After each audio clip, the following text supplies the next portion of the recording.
Speaking of the Self, Women's Autobiographical Writings. So for this, our host is, our guest is already with us today. So before I introduce her to you, I'll be starting with this, that when we talk about autobiographies and when we talk about self and autobiographies as such, I am always reminded of what Gayatri Spivak says about women's writings and their subjective position.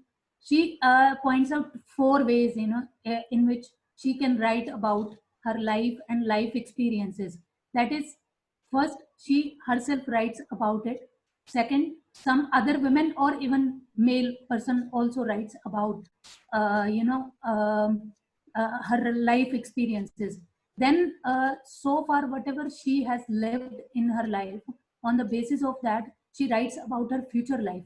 And fourth is that she looks so honestly and boldly at her past experiences that she tries to challenge the existing power structures, which is quite fundamental. Because I mean, in the patriarchal structure, we see that women are always discouraged from speaking, and it is argued that she does not want to participate, and she does not want to she does not want to speak.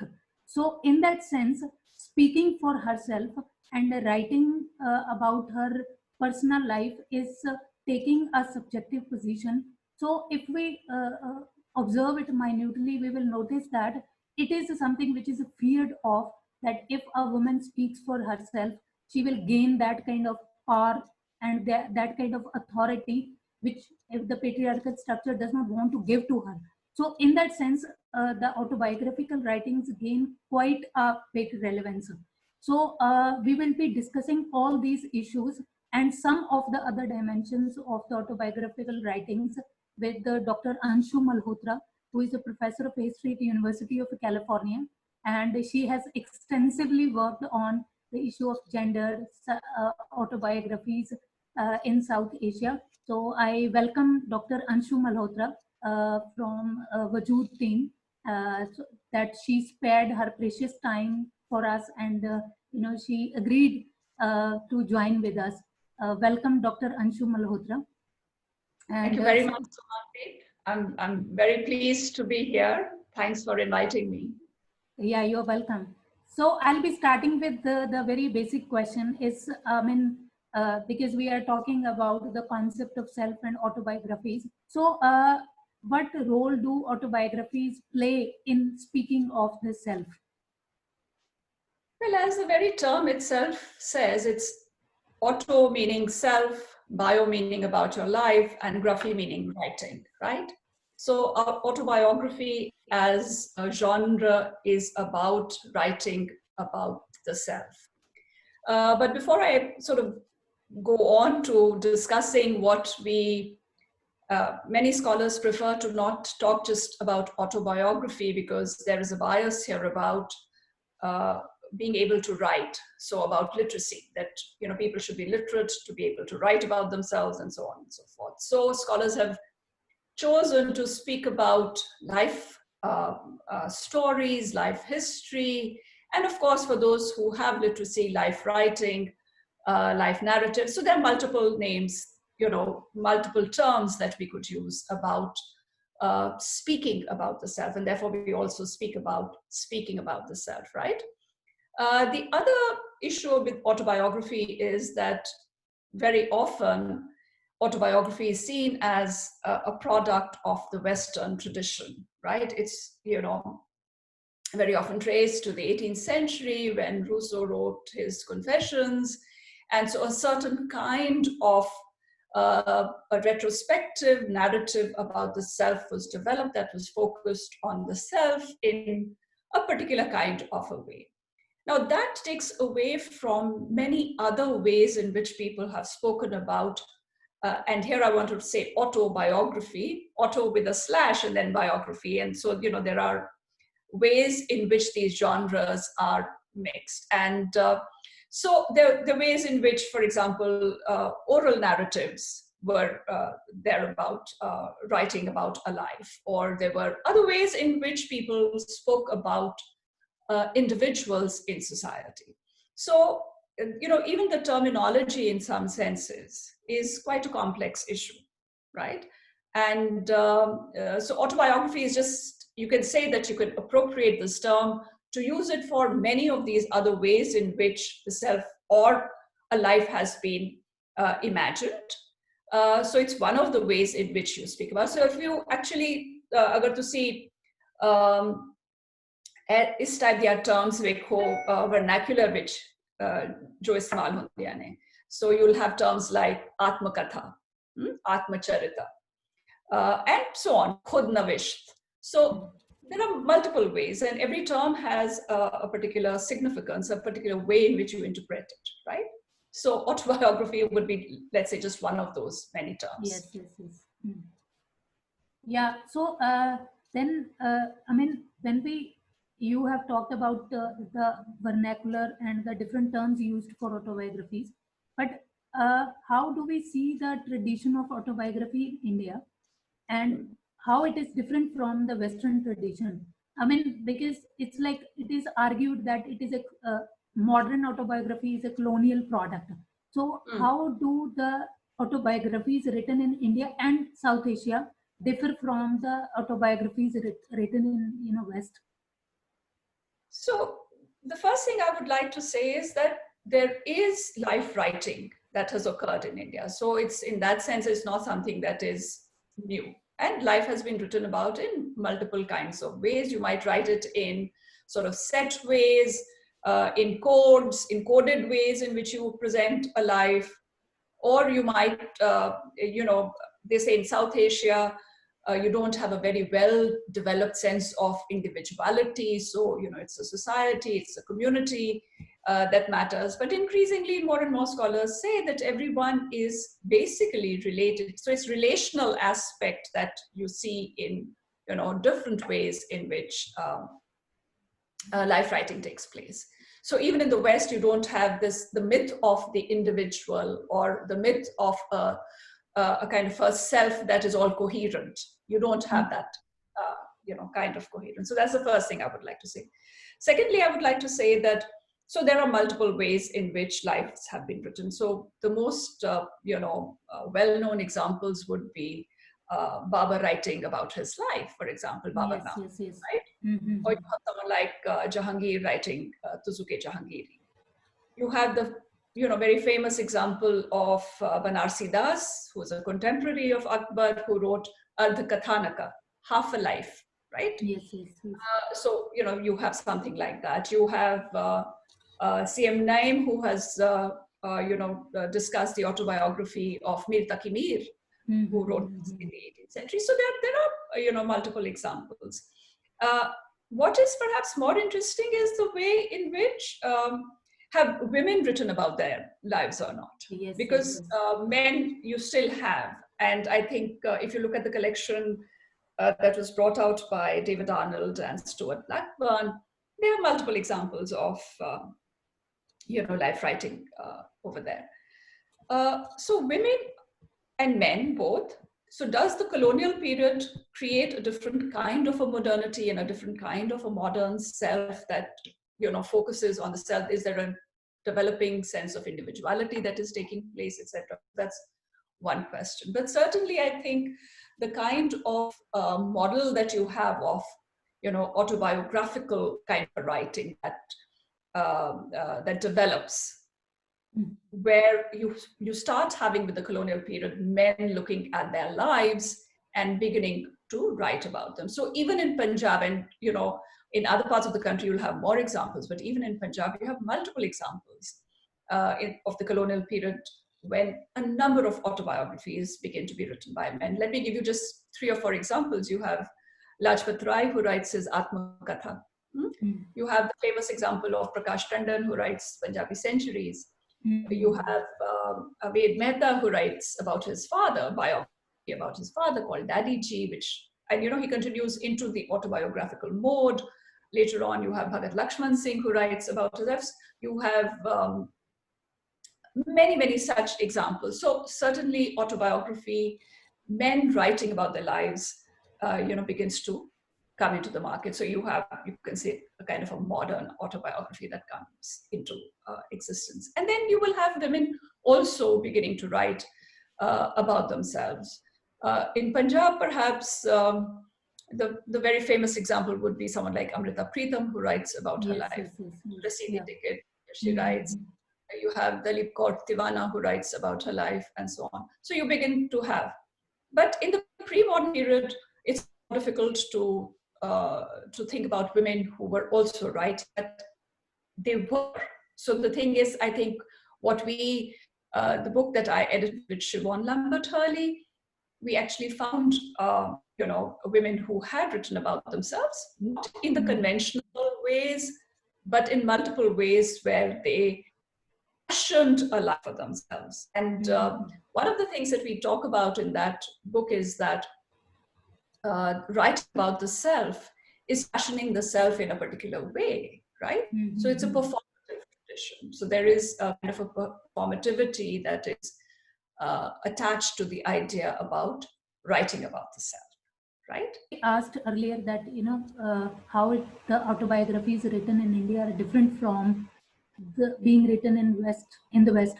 So in that sense, does it make any difference to the question of how you are representing yourself and the question of agency and resistance when it comes to the autobiographies in South Asia?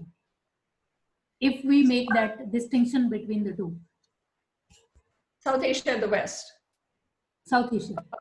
So I think one of the things that you'll see in the pre-modern period, because with modernity and with as I said, with the late 19th, early 20th century, you have a lot of these autobiographies which are sort of modern productions coming. But if you look at the pre-modern period, you will have a life writing that is sometimes different. So, for example, you may not have the kind of Rousseauian way of writing, right? But then why should you make West into the example that has to be emulated? People, every culture has its own way of dealing with life and the story of one's life, how you fashion one's life. So, in that sense, what they say is there's no introspection in the way life writing takes place in, say, South Asia.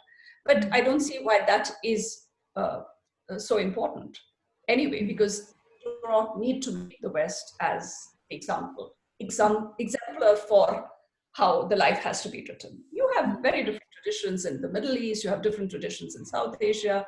Someone like Barbara Metcalf has written about the Islamic tradition, how life is written about as exemplary life in the Islamic tradition. So there are different traditions and they're all equally valid for us to study.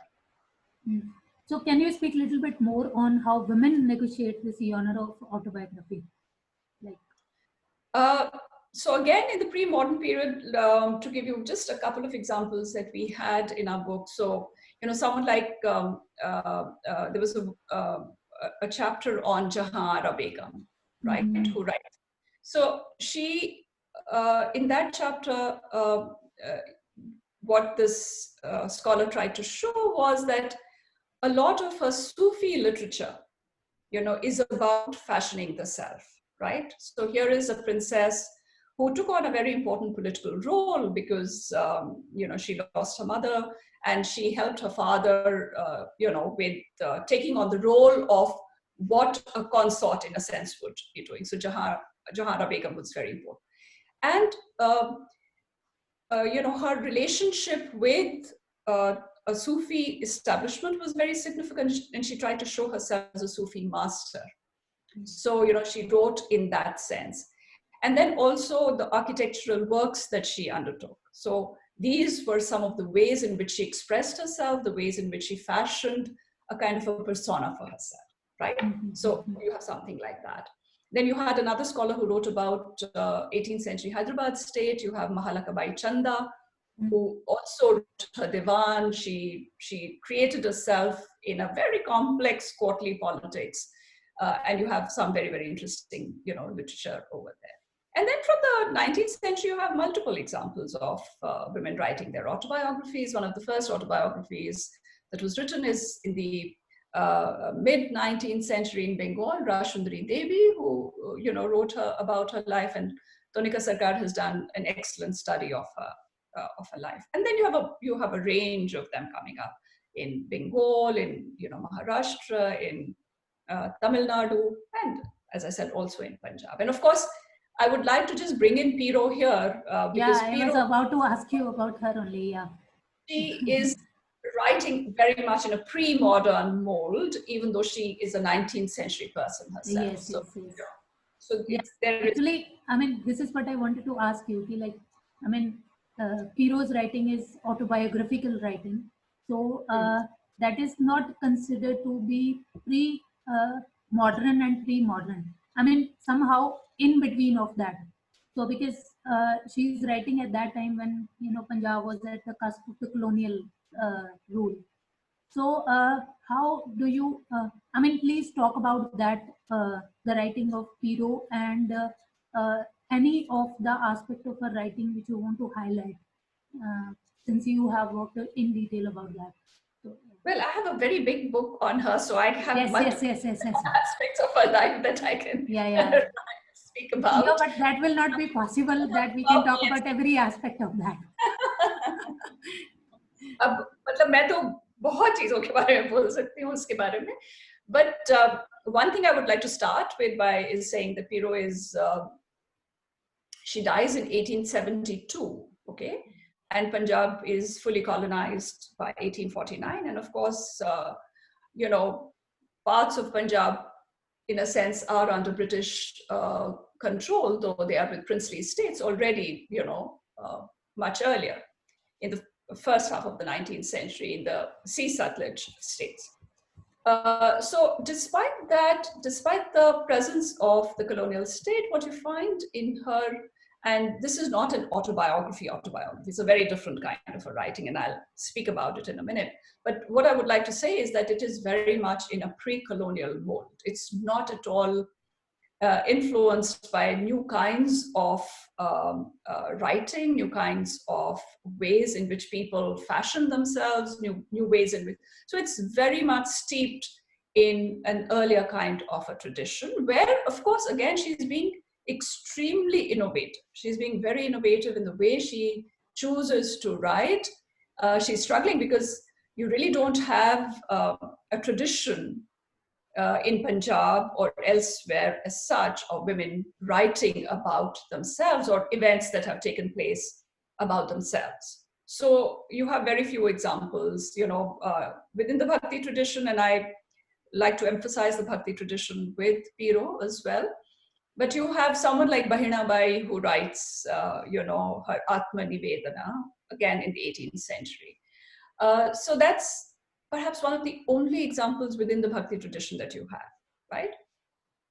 Otherwise, what you have is collections of songs and devotional outpourings in poetry of various women bhaktas. So you have Mirabai's songs that are available. You have Lal Ded's songs in Kashmir, or you have Mahadevi Akka or Andal, and so on.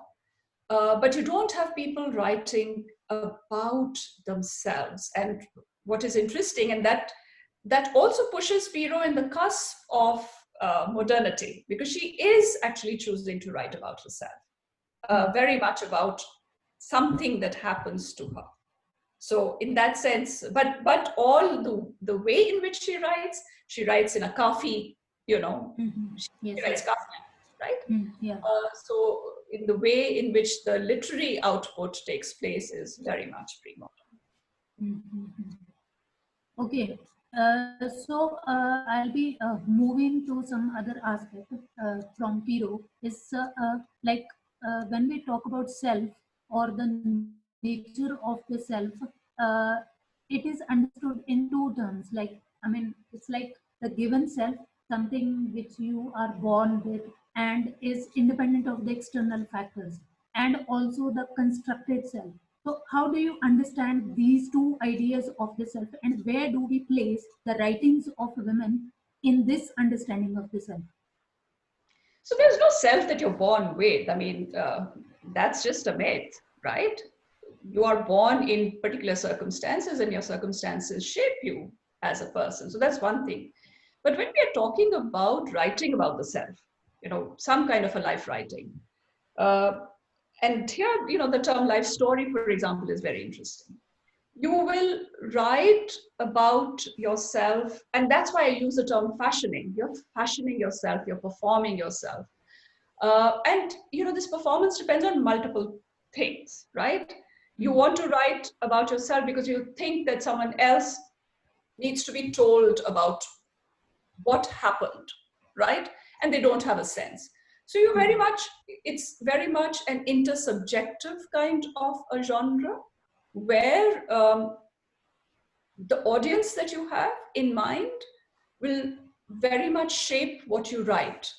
Okay, and that's why I call it a performative tradition, right? Yes. What you might write today and what you're experiencing today, you may write about it 10 years later, but then you will think about it in a different kind of a way. So when you're writing, it's always writing from a very presentist moment. अब के moment जो है, उस moment में मैं क्या सोचती हूँ, and I write, right? So I don't think there is any self that you're born with. You're always, you're constructed by the life around you, and then you construct a life. There's a lovely quotation of Paul John Aiken, who is a scholar on autobiographies. He says, autobiography is writing, it's self-invention and self-discovery that is happening simultaneously, right? So, and another scholar of autobiography, Paul Deman, he says that, why do we say that a life has already occurred and then you're writing about it? Can't we say that when you're writing, you're creating a life, right? Yeah. So in that sense, you have to understand the complexity of the writing of a life, the fashioning of a life, right? So as a genre, this genre is rhetorical. It tries to persuade. It is very often justificatory. It is very often fictional. So there is actually sometimes, the line between a life, which is apparently something that has happened, and fiction is a very thin one. Okay? So as a genre, autobiographical genre crisscrosses with multiple other genres, with history, with fiction, and so on and so forth, with biography. So, there are very thin ways in which these separations. Yeah, this brings two things to my mind. One is when we are talking about fashioning of the self. Then what about the dogmatic religions that kind of try to fix your identity to a particular structure, and so how do the religion, then your gender and the kinship structures play role in the delineation of the self? I mean, because what we see in context of religions and in the power structures existing in the society, they try to kind of fix the identity of a woman to a particular mold only. So as if it was from the very beginning that women are like this only. So how do this genre of autobiography challenges that idea? And second, okay, I'll ask after this. First you respond to it. Uh, so, people are born within power structures and kinship structures have power relations deeply embedded in them, right? Yes, And yes, you yes. find that as you grow up. But the whole point is, particularly as you move towards modernity or even actually pre-modern, when you're choosing to write about yourself or speak about yourself or create a self in different media, you are asserting a sense of self, right? Now, the tradition might push you into saying that, this is unacceptable gendered behavior. As a woman, you are, expected to be self-deprecating. You're supposed to be, not put yourself in center stage and all of those things. But that's also convention. And that convention is there for men as well. So, a lot of the pre-modern life writing that you have of men as well, actually, even in modernity, even when Gandhi writes about experiments with the truth, he says, I don't know if this is really my life is worth writing. So they all start with that kind of a thing. I don't know if my life is really worth writing, and then, you go on to write about it. You find that a little bit more in women's writing, that women are, generally tend to be more self-deprecating. But that's a generality that I'm saying, that obviously you'll always have exceptions to that. Okay. The one difference that scholars of autobiographies speak about between men's writing and women's writing is that men tend to have sort of more linear narratives, more self-assertive narratives, more narratives that speak about their public roles, and so on and so forth. Women have more cyclical ones where they use the first person much lesser. A lot of scholars, for example, those who write on Middle East, say that women tend to speak not only for themselves, but for a lot of other women, right? So, for example, you might have that in Dalit autobiographies where, you're suffering, and the pain that your life represents might also represent the life of many other people. So you tend to write for a collectivity. So that's one thing I would like to say. And the other thing that some scholars working in South Asia emphasize is that you have individuality that does come through, but in South Asian cultures, because kinship structures are so strong and significant, that the self is very much written of a self in society. So, write in that kind of a way. When you have referred to this Dalit autobiographies, and when women are writing, they're not writing for themselves only, they're speaking for other women as well. So, I mean, can we understand autobiography as a genre to speak for the collective voice? I mean, on part of women, when they are speaking not only for themselves, for other women as well. I mean, it's some kind of testimony, like that you are speaking for the collective voice. So you have this notion, that developed in Latin American autobiographical writing, where people who had been exploited enormously by the colonial structures then gave testimonials to their lives. Okay, so what happens is you're talking about a life, that this is something that happened to me, right? But this life that I led, this life was similar to the lives of many other such people. So it is about your life or one life, but it is sort of, when you refer to yourself, so, how do you refer to yourself? I, we women, us. So it depends on the kind of pronouns that you might be using. Are you using first person? Are you referring to yourself as in the third person, and so on and so forth? So that makes, that tells you, that gives you a clue to understand how the self is being fashioned. And if you're only speaking for yourself, or you're speaking about a larger collectivity in that sense. Okay, I'll come back to the earlier question in which you pointed out that, along with autobiographies, there are other genres also in which, there is a representation of the self which is made. So I'll reminded of Uma Chakravarti, who says that, novel as a form gives more space to women to speak about the larger feminine self, because in that, you can relate to the broader history. So, but there is a counter argument also, that you write about your personal experiences through fictional representation, because that gives you a kind of imaginary curve, that you don't have to directly write about your personal life. So how do you see autobiography in relation to other genres, like fictional genres? So, fiction, I just said that the line between life writing and fiction can sometimes be very thin. We do know, for example, that people write novels that are based on their own lives, right? And we're comfortable with that. In fiction, if someone is sort of taking and writing about their life, but presenting it as fiction, we're comfortable with that. perhaps we are less comfortable with the idea that someone is apparently writing an autobiography, but writing about a fictional self in that, Yes, right? yes, We yes. get a little more uncomfortable because there's supposed to be some kind of a truth claim to, life writing, right? So, but this happens all the time. So, these are very, these genres can't be separated that sharply.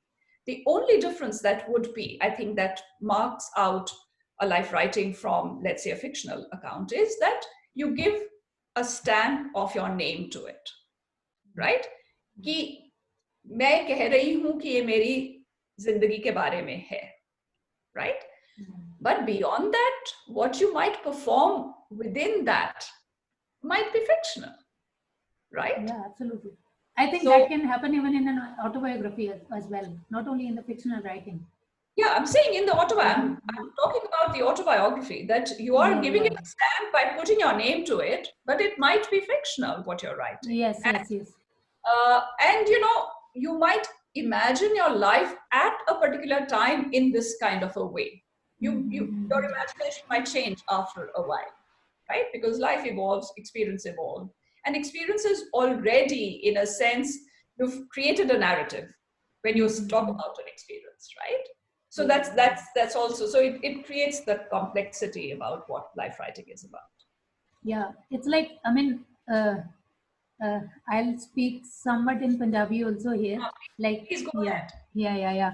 So, when, like, ਜਦੋਂ ਵੀ ਕੋਈ ਔਰਤ ਆਪਣੀ ਜ਼ਿੰਦਗੀ ਦੇ ਬਾਰੇ ਲਿਖ ਰਹੀ ਹੈ ਔਰ autobiography 'ਚ ਕੋਈ ਆਪਣੇ self ਬਾਰੇ ਲਿਖ ਰਹੀ ਹੈ ਤਾਂ ਉਹਦੇ ਵਿੱਚ she is writing about her present life. I mean, she's writing from both positions, subject as well as object position, because Oh, presently yes. she's writing and she is writing about some kind of past. So, Yeah. the role of memory and remembering, that plays a very significant role. But ਉਹਦੀ ਮੈਨੂੰ ਲੱਗਦਾ ਕਿ ਉਹਦੀ ਆਪਣੀ ਇੱਕ politics ਹੁੰਦੀ ਹੈ, that what you have to select in your autobiography and what you don't have to select in your autobiography. So how do you see the role of this memory and remembering and the whole politics of this in Yeah. selection of the material which will be part of your autobiography?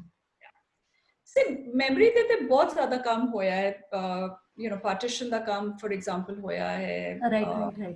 Holocaust ਦਾ ਕੰਮ ਹੋਇਆ ਹੈ, so memory ਤੇ ਬਹੁਤ ਲੋਕਾਂ ਨੇ ਲਿਖਿਆ ਹੈ, ਪਰ memory unreliable ਹੁੰਦੀ ਹੈ. memory very often ਤੁਸੀਂ ਆਪਣੀ ਇੱਕ incident ਜਿੰਨੀ ਤੁਸੀਂ ਉਸ ਤੋਂ ਦੂਰ ਚਲੇ ਜਾਂਦੇ ਹੋ, ਤੁਸੀਂ ਅਗਰ ਉਹ ਬੜਾ significant incident ਹੈ ਤੇ ਤੁਸੀਂ ਉਹਦਾ already ਇੱਕ ਢਾਂਚਾ ਬਣਾ ਲੈਂਦੇ ਹੋ, so you interpret it in a particular kind of a way, right? So memory is unreliable. Memory is, it telescopes time sometimes, it coagulates incidents in a particular kind of a fashion sometimes, and so on and so forth. Also the question ki tusi ki yaad rakhte ho, ki nahi yaad rakhte, kis gal de bare vich tusi likhte ho, kis gal de bare vich tusi nahi likhte ho. ਤੁਹਾਡੇ silences भी बोल देने. Yeah, right, absolutely. And misremembrance भी बोल दिए कि तुसी किस चीज ਨੂੰ अपनी तरफ तो ठीक रिमेंबर किया है और किस चीज ਨੂੰ ਤੁਸੀਂ deliberately नहीं, so life writing is therefore it's everything is in your hands in that sense, how you want to present yourself, right? और ਤੁਸੀਂ सोच रहे हो कि मेरी memory इतनी sharp है, मैं अपनी memory ਦੇ ਉਸ ਤੇ rely करके लिख रही हूँ, but your memory is shaped by the society you're living in. Memories are also socially constructed, right? Memory is not something that is always an individualistic thing. It's very often socially constructed. And so therefore, it's a very, very interesting kind of a way of using what you think is experiential, but which is constructed in a particular kind of a way, right?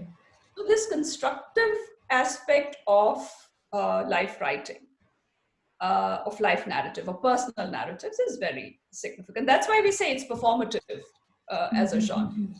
Yeah. As a genre, performative, it's rhetorical. Yeah, but when this issue of memory comes and when we say that memory is not reliable, but there is another aspect to it. It's like when you're writing about some event, whether you're writing about partition or Holocaust and some other major events.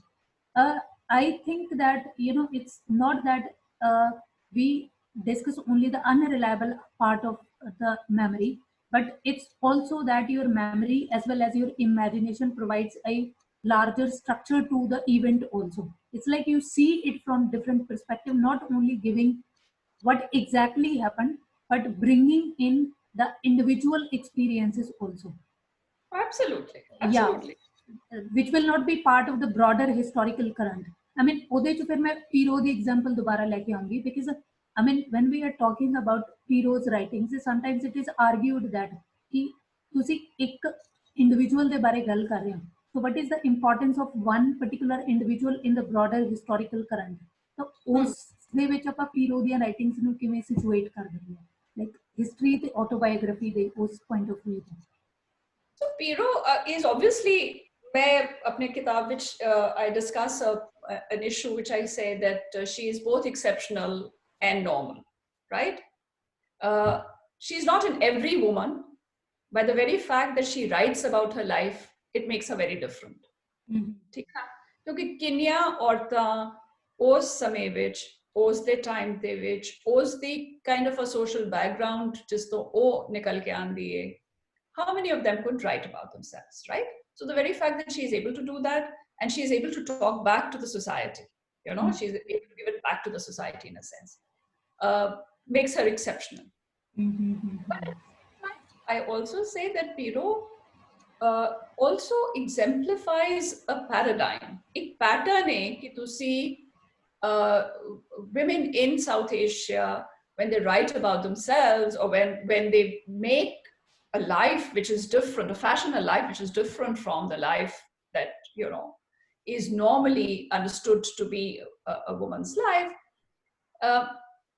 then in that kind of a fashioning they take recourse to bhakti. So a lot of women do, and in that sense it also does that. So in that sense she also follows a paradigm, right? So there is both an exceptionality about it, and there is a paradigmatic aspect to it. Dono aspects to see the life which takes it. Okay, so there is another aspect which I want to kind of inquire about is when we see the autobiographies written in the late 19th century and the beginning of the 20th century, the question of this censorship is very important. It's like there are 2-3 things which determine their writing. It's like fear of not being published again, then fear of judgment also, then fear of being deprived of writing. Fear of not being published, and after that, fear that of judgment that judgment from their closed family members and others, and then fear of being deprived of writing also. So how do women kind of negotiate or handle this idea of this censorship, or do they use it as a kind of creative strategy to write about? Sumandeep, this kind of a question, I think everyone who would be writing would be dealing with it in a different way. But perhaps it's more important for us to think about self-censorship rather than the world censoring you. Because women, if they are so deeply embedded in family relationships, kinship relationships, and so if they choose to write about their life, then there's a degree of self-censorship that you employ because you don't want to hurt someone, or you don't want to create, a situation that is not conducive to a good relationship, or so on and so. So there is a question of self-censorship that might be there. Otherwise, being published or not being published, the more scandalous a life you write, the more you will be published, right? And that's why a lot of modern contemporary autobiographies tend to be scandalous, because there's a consumption of that kind of literature that is there. So there is another issue also, that is how often women write about the sexuality in their autobiographies. Because it's like, I mean, I was reading about the autobiographies written in the 20th century. So many of the women writing in the beginning of the 20th century choose not to talk about their intimate relations. So वो फिर ਤੁਹਾਡੇ ਵਾਲੀ ਗੱਲ की censorship, self censorship वाला issue ਉਹਦੇ ਚ ਆਉਂਦਾ ਹੈਗਾ. So I asked this question separately because this is something which they usually avoid talking of. But in South Asia, no one writes about sexuality. let me put it this way. So if you're writing about, if you're talking about men, I've just been reading Lajpat Rai's Atmakatha. It's all about his public life, right? If you read Gandhi's Experiments with Truth, it's all about, Gandhi, of course, famously writes about sexuality. So Gandhi is actually quite different in that sense. But it is public life that they choose to write about, okay? Lajpat Rai di Atmakatha ਵਿੱਚ ਇੱਕ sentence ਵਿੱਚ ਉਹ ਲਿਖ ਦਿੰਦਾ ਕਿ he got married at this particular age, 13 ਜਾਂ 14 ਸਾਲ ਦੀ ਉਮਰ ਵਿੱਚ. We don't even know how many children he has. He does not mention the name of his wife, except for the fact that ਉੱਥੇ ਪਿਕਚਰ ਹੈ ਔਰ ਉਹਦਾ ਨਾਂ ਲਿਖਿਆ ਹੋਇਆ ਹੈ ਕਿ ਇਹ ਉਹਦੀ ਬੀਵੀ ਸੀ. It's just sexuality ਦੀ ਤੁਸੀਂ ਕੀ ਗੱਲ ਕਰਦੇ ਹੋ, ਉਹ ਤੇ private life ਦੀ ਗੱਲ ਨਹੀਂ ਕਰਦੇ ਬਿਲਕੁਲ. Right? And that is true for most autobiographies being produced, even by men. It's not about their private lives at all. What they write about is that through the prism of their life, they are actually looking at the public events that are taking place around. Okay. So that's like we talk about. I mean, if we actually, Piro is quite interesting because she is not at all influenced with modern times, right? So not that she's talking about her sexuality, but she is clear. Her language is far more what we will call risk today than modern women will not write in the kind of language that sometimes she uses when she's angry. She sort of dismisses them and saying, "They lore." She even uses a term. yes.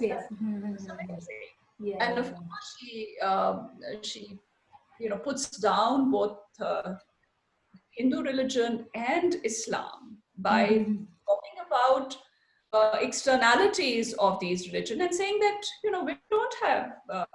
women can't have this religion because, for example, she writes about Muslim men. I have a beautiful quotation of hers. Let me find it for you.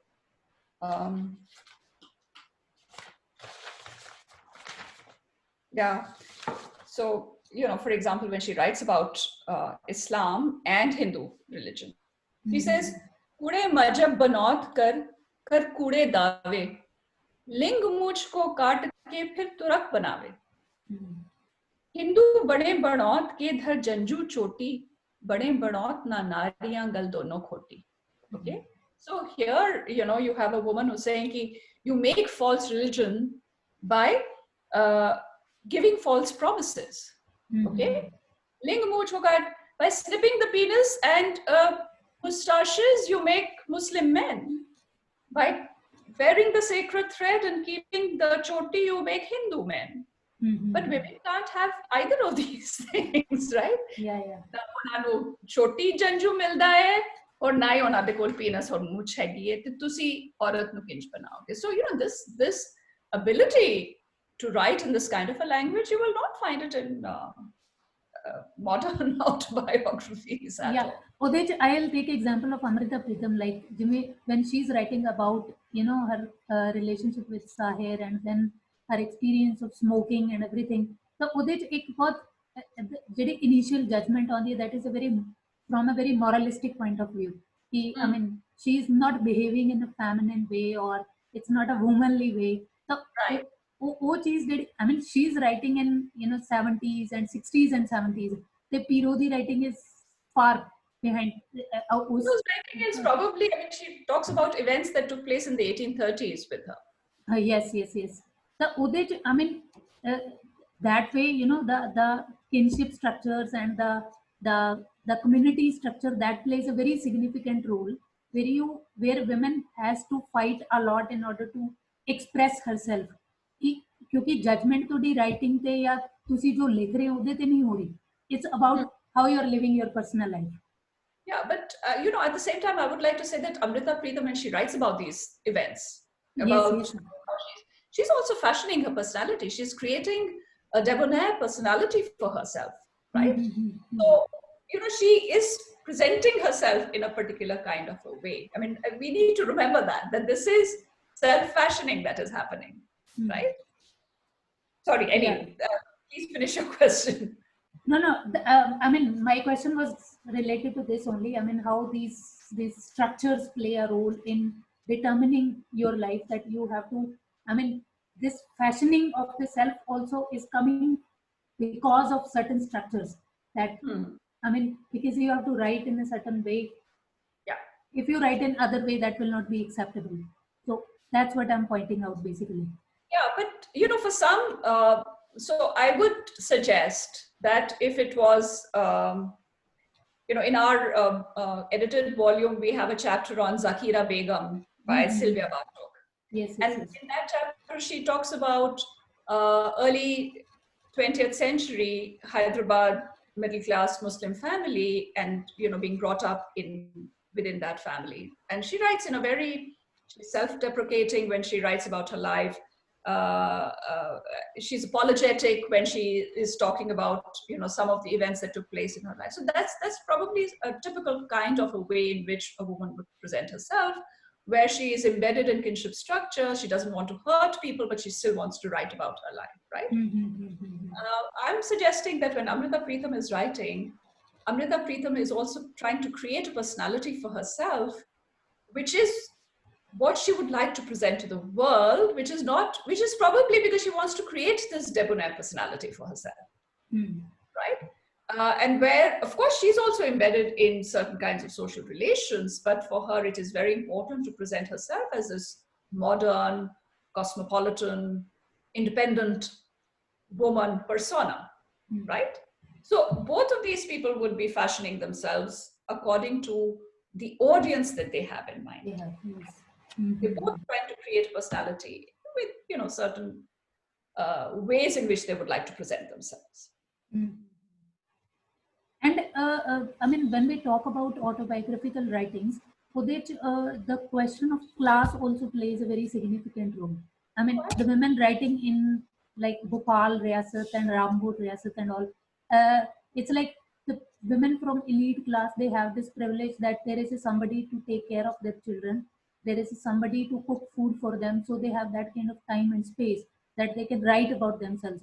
So how do we like understand this idea of class in terms of expressing your own self?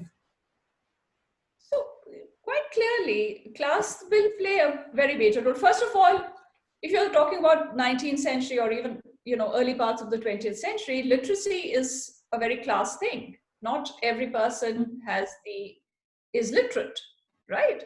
So if you are actually talking about life writing, right, then writing and reading are very class specific. Not everyone has the ability to read and write because we lived in a very illiterate society where literacy was very limited, and where oral traditions were far more significantly present. And then depending on the person who is literate and who wishes to write about herself, then of course way in which she will construct herself, it will be dependent on the kind of a society that she comes from, right? Which has molded her and where she is embedded, and depending on who she wants to present and what kind of a personality she wants to present for herself, right? So of course, class will play. I mean, why were Dalit women not writing earlier, right? Yeah, because I mean, if we look in Punjab, I don't think so. We find any autobiography written by any Dalit women, and you know, or from lower strata of society. So, because that is determining your expression of the self also, where you are situated in the society. ਬਿਲਕੁਲ ਮਤਲਬ ਤੁਹਾਡੇ ਕੋਲ ਅਗਰ literacy ਹੀ ਨਹੀਂ ਹੈ, ਤੁਹਾਡੇ ਕੋਲ means ਹੀ ਨਹੀਂ ਨੇ, ਤੁਹਾਡੇ ਕੋਲ ਫੁਰਸਤ ਹੀ ਨਹੀਂ ਹੈ, ਤਾਂ ਤੁਸੀਂ ਕਿੰਜ ਕਰ ਸਕਦੇ ਹੋ? It is, I mean, literacy itself and the ability to think and indulge yourself and in writing about yourself, it's a very class, thing. It's not something that is available to everyone, Okay. isn't it? So, yes, absolutely. So, how do you understand? I mean, this you have written extensively on Piro and Gulabdasis. So, how do we understand in the present context? I mean, kind of not a relevance, I would say, but yeah, I mean, when we see the idea of the self in the present and when we see the writings of Piro, so how do we negotiate these two things? I'm not sure I understand your question. How is Piro's writings understood today? Is that what you're saying? Or how are they understood within the Gulabdasi sect? Or Yeah, what is it? actually, yeah, little bit of, yeah, network issue.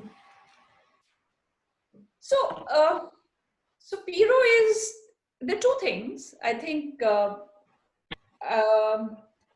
one, Piro was, uh, Piro and Gulabdas were buried in Chathiawala, which was in Kasur district of Punjab, right? Mm-hmm. So when the Gulabdasis, when partition takes place, the main center, the sacred center, you can say, of the Gulabdasis is lost to partition. And so they have many other datas in the Indian side of Punjab and more specifically in Haryana. So they have to recreate a history. And there they are both, I think, uh, they're both embarrassed about Piro and at the same time try to remember her. So, there's a contradiction over there. Now, why are they embarrassed about her? Because she was, from a courtesanly background, from a prostitution background. And I don't think that very many present day Gulabdasis actually know the kind of background that she may have come from. And so they don't talk about that background, but at the same time, they do remember her as Mata Piro. Okay. Now, this is actually very different from the way in which she presented herself because she never hid her background. Never, ever did she hide her background. What is Yes, yes, absolutely yes. astounding about Piro's writing is that she owns her past, she writes about her past, and that she writes as a woman. So her subjectivity and her autonomy as a woman are remarkable. Uh, it's just a remarkable text. Her Ixosat Kafia is it's a fantastic text. Is all I would say. So she never hedged about where she came from. But the present day Gulabdasis, uh, I would say, would not like to remember that aspect of her past. So there's a kind of a whitewashing that they would do of that particular past. But at the same time, because she was a kind of a consort to Guru Gulabdas, and he Mm-hmm. and the sect, the data is based on his, teachings and on his name, Gulabdas. So to that extent, they remember her as Mata Piro, right? But Yes, not yes. very much. I don't think they're familiar with her Iksasat Kafia or her Siharfia, though the head of the Hansi Dera, with whom I still am in contact with him, Shivajinder Das, he knows her very well, and he knows her kafis, her siharfis. He's a totally devout person. He has memorized large parts of Gulabdasi, poetry himself, and he's very respectful of Piro, but he does know about her background. But an ordinary Gulabdasi, I doubt it if he or she would know very much about the background that she comes from or would be familiar with the Iksosat Kafia or her Siharfia or whatever Yes. else. Mm-hmm. Okay, so I'm coming towards the end of our discussion somehow. So my question is that can we kind of say that the autobiographical writings of women are different from men's autobiographical writings given the social political context? So that will depend. I mean, I think there are lots of scholars who made some kinds of generalizations, as I mentioned earlier, that women are write more about private lives. They don't follow linear ways of writing. They use the first person much less than men, and so on and so forth. So they are more self-deprecating. They're more apologetic, and all of those things. But that's making too general a point. You will always have lots of women who are assertive. Piro is assertive, about who she is. She doesn't mince her words. She puts her name everywhere. She writes in both first person and third person. So, you will always have exceptions. So I don't think it's fruitful to make very large generalizations about it. But having said that, I will give you an interesting example in which Sylvia Batuk talks about Zakira Begum. And what she says, that Zakira Begum, the way she creates her life, talks about her life. She says that the novels that she read as a young girl influenced her enormously. And so, these are the famous novels of uh, the late 19th, early 20th century. A lot of social reform, novels were being written about at this point of time. So Nazir Ahmed's, for example, when he writes about Akbari and Askari, these women's, and so on and so forth. So she writes about how she emulated her life on the heroines of these novels, right? On the ones that were good, she wanted to be like them, and the ones who were bad, she really disliked them, and so on. So there's a discussion of romantic or social reform based novels. So that is something that, for example, you'll see much more in women's writings than you will see in men's writings, how women are creating, how they're emulating certain kinds of characters and so on. So there is a lot of literature that talks about how romantic novels, for example, influence women in particular kinds of ways. So you will have some amount of differences, but as I said, it doesn't really help to make too general these kind of generalizations. Beyond a point, you will have exceptions to every rule that you would like to create. So, any other thing which I have not asked you any question, so you want to this? I really don't know. I mean, have we come to the end of our time? Yes, yes. Yeah, thank you so much for joining with us and giving your time. And it was a really wonderful discussion with you. And we hope that in future also we will be able to discuss more on these issues and the writings which you have written. Thank you so much for joining us. Thank you very much for having me and creating this lovely platform for discussion. I thank Wajood for doing this. Thank you so much. All right. Bye.